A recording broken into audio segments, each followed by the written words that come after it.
Shalom, sœurs, frères et sœurs, bien-aimés dans le Seigneur.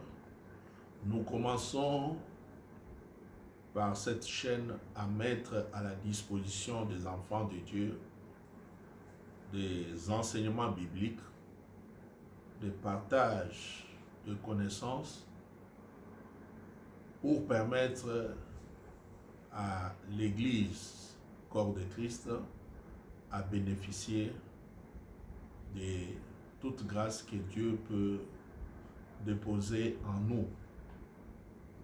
Nous vivons les dernières heures de l'Église.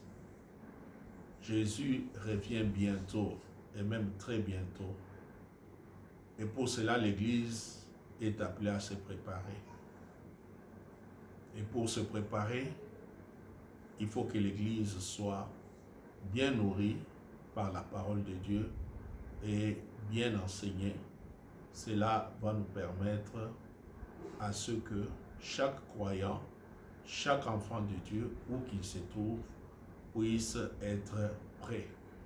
L'enseignement d'aujourd'hui est intitulé « L'Église sans tache, ni ride, ni rien de semblable », selon ce que la parole de Dieu nous dit dans Éphésiens chapitre 5, verset 27. On va nous lire ce passage. Éphésiens chapitre 5, verset 27. Je lis au nom de Jésus. Amen. Afin de faire paraître devant lui cette église glorieuse, sans tache, ni ride, ni rien de semblable, mais sainte et irrépréhensible. Oui, la Bible nous montre dans ce passage que notre Seigneur Jésus-Christ et notre Dieu a comme mission, comme objectif de présenter cette église devant Dieu comme une église sans tache, ni ride, ni rien de semblable, c'est-à-dire une église sainte et irrépréhensible. C'est l'église que nous sommes appelés à être. C'est un état de sanctification totale, selon que nous pouvons lire aussi dans Apocalypse, chapitre 3, verset 4. La Bible nous dit, Apocalypse 3, les versets 4 et 5, « Cependant, tu y as à Sardis quelques hommes qui n'ont pas souillé leurs vêtements. Ils marcheront avec moi en vêtements blancs parce qu'ils en sont dignes. Celui qui vaincra sera revêtu ainsi de vêtements blancs. Je n'effacerai point son nom du livre de vie et je confesserai son nom devant mon Père et devant ses anges. » Le Seigneur parle ici à l'église de Sardes, ou bien nous pouvons dire aux croyants qui étaient dans une ville appelée Sardes. Et que tu as à Sardes des gens qui n'ont pas souillé leurs robes. Ils ont gardé leurs robes pures, sans tache, sans rien qui puisse la souiller. Ces gens-là seront dignes de marcher avec moi. C'est-à-dire, ce que Dieu veut aujourd'hui pour l'Église, c'est de trouver des enfants de Dieu qui marchent dans la sainteté et dans la pureté dans leur vie. Et c'est ce que nous sommes appelés à être. C'est ce que l'apôtre Paul a exprimé dans Éphésiens 5, 27. L'homme, tel que Dieu l'a créé, est tripartite, c'est-à-dire l'homme a trois parties. Le corps, l'âme et l'esprit. Selon ce que dit la Bible dans 1 Thessaloniciens, chapitre 5, le verset 23. On va nous lire ces passages et ensuite nous allons continuer. 1 Thessaloniciens chapitre 5, les versets 23 nous dit, j'ai lu au nom de Jésus, Amen. que le Dieu de paix vous sanctifie lui-même tout entier et que tout votre être, l'esprit, l'âme et le corps soient conservés irrépréhensibles lors de l'avènement de notre Seigneur Jésus-Christ. Nous voyons ici que l'apôtre Paul exprime un souhait divin, disant que tout votre être soit sanctifié. Le corps, l'âme et l'esprit. Parce que l'homme est composé de ces trois parties à l'image du tabernacle de Dieu. Parce que le tabernacle aussi avait trois parties. Il y avait le lieu très saint, le lieu saint et le parvis qui composaient les tabernacles. Et si nous voyons dans la Bible, nous allons nous rendre compte que la sainteté était requise. Que ce soit pour le parvis, que ce soit pour le lieu saint et que ce soit encore pour les lieux très saints. Les lieux très saints qui peut représenter l'esprit de l'homme, le lieu saint qui peut représenter l'âme de l'homme et les parvis qui peut représenter notre corps.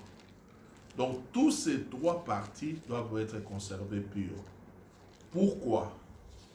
Parce que il y a des péchés de l'esprit, des péchés qui peuvent nous souiller et souiller notre esprit. Il y a des péchés qui concernent l'âme, les sièges de la pensée, le cœur de l'homme, qui peuvent souiller notre être. Et il existe aussi des péchés du corps qui peuvent souiller notre corps. Et quand une de ces trois parties est souillée, c'est l'être entier qui est impur aux yeux du Seigneur. Quand je parlerai du dépouillement, je reviendrai sur cela, sur ce sujet. Alors nous devons savoir que l'apôtre Paul, dans Éphésiens 5, 27, nous dit ceci, que le Seigneur va présenter l'Église comme étant une Église sans tache.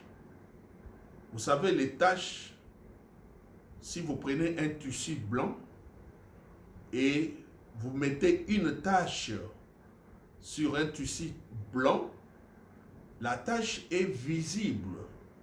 On peut facilement la voir parce que c'est une tache. Sur un vêtement blanc, cela est perceptible.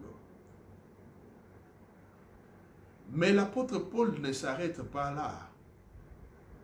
Il dit que l'Église doit être sans tache ni ride. Les rides c'est l'épreuve du temps qui apporte les rides. Mais les rides peuvent aussi dire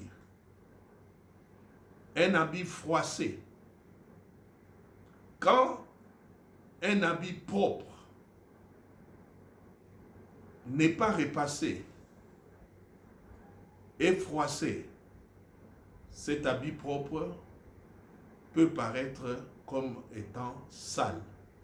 Pourtant, l'habit n'est pas vraiment sale, mais c'est seulement les rides.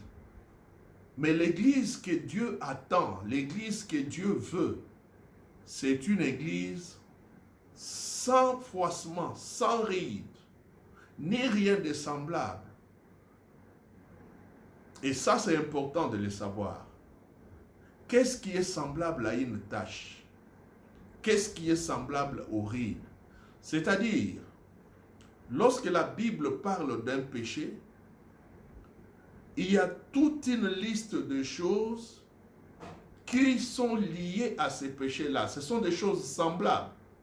Par exemple, quand Jésus-Christ a enseigné sur le sermon sur la montagne, il a dit aux hommes de son temps, et à nous aussi bien sûr, que il vous a été dit, par exemple, tu ne commettras point l'adultère. Donc l'adultère, quand quelqu'un la commet, c'est une tâche. Mais Jésus ajoute pour dire, mais moi je vous dis, celui qui regarde une femme pour la convoiter a déjà commis l'adultère dans son cœur. L'adultère dans le cœur par le moyen de la convoitise, c'est quelque chose qui est semblable à l'adultère, mais ce sont des péchés liés, qui vont ensemble. Mais les choses semblables, souvent, nous ne les remarquons pas. Même les gens qui ont écouté Jésus prêcher sur le sermon sur la montagne ne pouvaient pas s'imaginer que la convoitise était aussi condamnable devant Dieu que l'adultère. Comme beaucoup de gens aujourd'hui ont des péchés qu'ils minimisent, des péchés qui ne tiennent pas en compte. Mais ces péchés sont des péchés réels qui suivent l'homme et qui les condamnent devant Dieu. Donc nous devons veiller que nos robes soient sans tache, mais que nos robes aussi n'aient rien de semblable à une tache.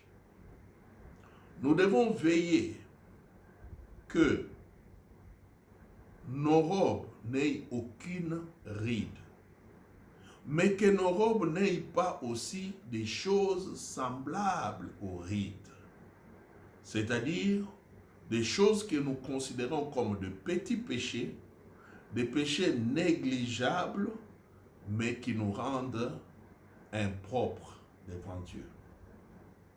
Et souvent, ce sont ces péchés-là qui vont condamner beaucoup de gens.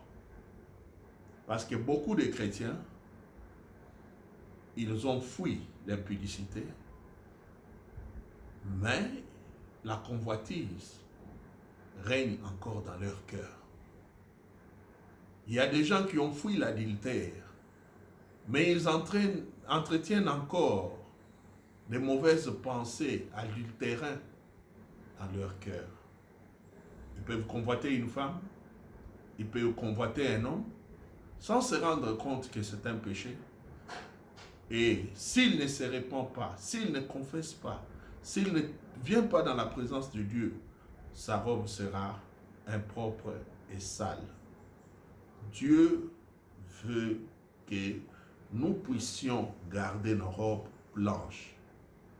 Quand une âme vient à Dieu, quand nous nous convertissons, Dieu nous donne ce que la Bible appelle la robe du salut.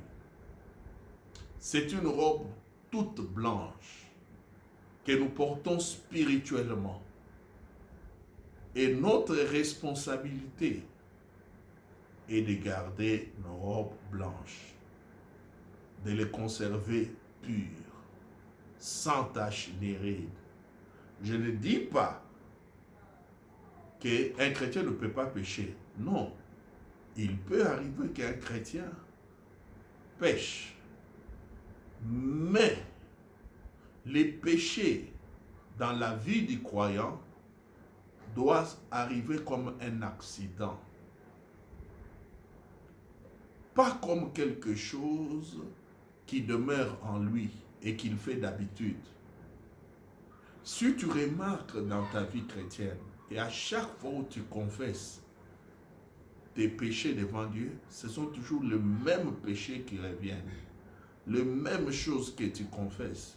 Tu dois te poser des questions.